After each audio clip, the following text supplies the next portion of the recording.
Marie Slessy, juriste, préparateur physique et gérante de la boutique Multiblue Paradise. Aujourd'hui, je vais revenir sur la différence entre le sport indoor et le sport outdoor. En effet, c'est une grande importance puisque pour l'instant, seuls les sports outdoor sont autorisés depuis le mois de novembre 2020.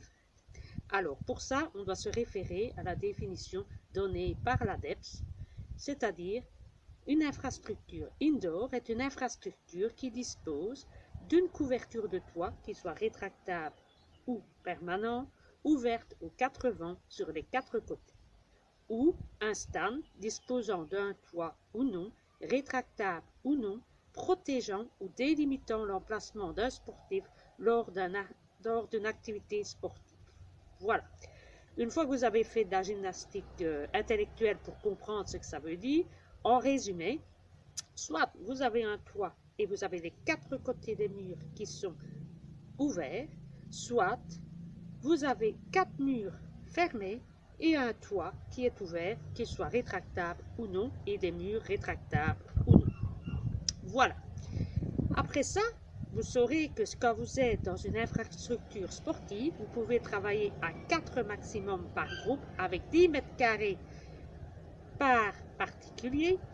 6 groupes maximum peuvent travailler en même temps avec des délimitations bien précises et les groupes ne peuvent pas interchanger.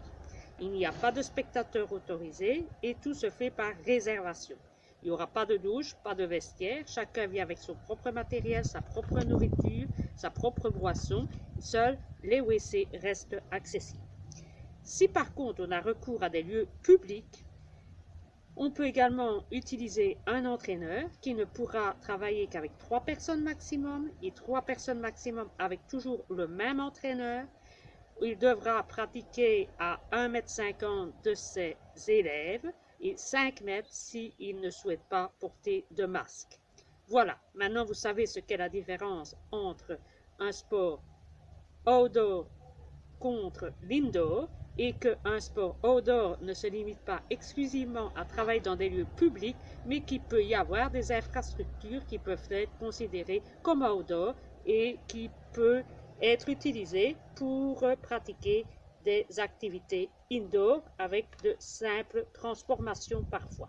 Donc, si j'ai pu vous donner des idées pour transformer votre sport intérieur en sport outdoor accessible pour le moment, en période de confinement, bien, j'en serais bien heureux d'avoir contribué à votre réouverture.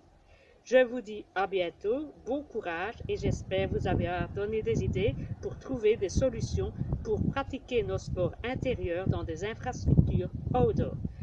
Profitez bien du soleil, à bientôt et gardez la santé et le sport comme priorité. À bientôt!